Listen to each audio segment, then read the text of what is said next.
was nothing less than an animal to me. Approximately 10 years later, I heard that he was dying of cancer. Good, I thought at first. I'm glad he's going to suffer to hurt like I did. But then I began to have mixed emotions. This time, my mind traveled down a different road. I want to get back at him. Cancer isn't enough.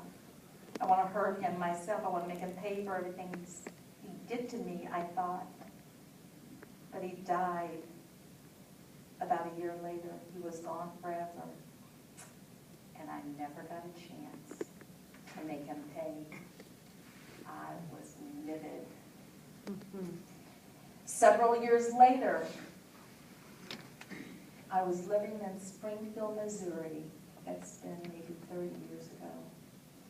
I was preparing a speech on forgiveness to present at my church.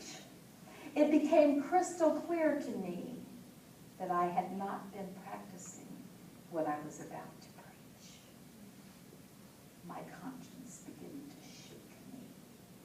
I could not stop it. It was like an internal losing battle. I kept fighting for ways to forget and to forgive, only to remember and hate again. I desired to be an example for those people I came in contact with daily, and to give a message that was genuine and sincere.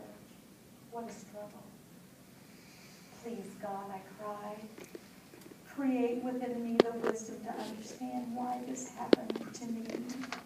I am so sorry for my vengeful desires. I want to learn how to forgive.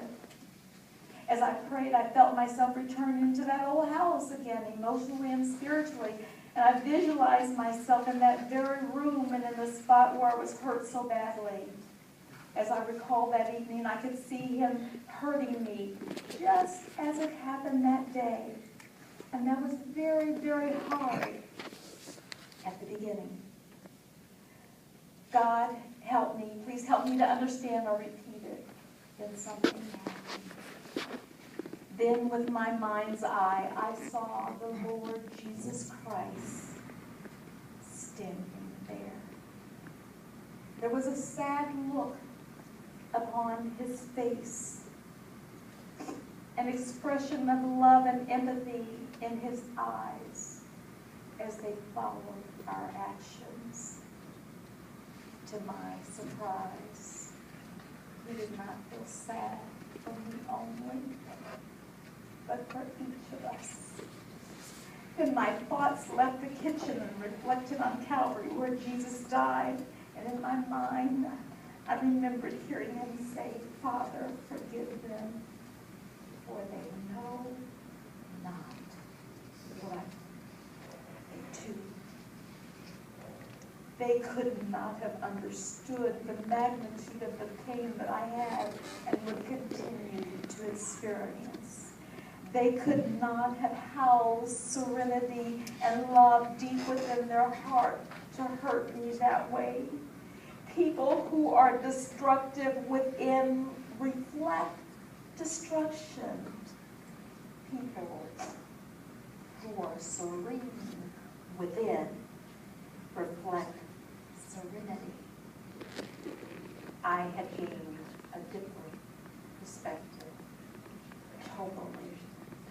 Years later, my mother and I had a conversation that freed her of guilt and helped me to forgive her completely, full of anxiety, with tears streaming down her swollen face. She said she made a lot of mistakes, some of which she could never erase. I remember how the conversation started that day. She spoke to my daughter at first, who was in the car and had been complaining about me. She said, what if you had the kind of mother your mother had? Your mother is totally different. She gives you everything you need and takes good care of you. What if you had a mother who was always gone, and whenever you did see her, she was drunk? You better appreciate your mother, girl. She paused, turned around and looked at me and said, but Mother Mercy, so different than me.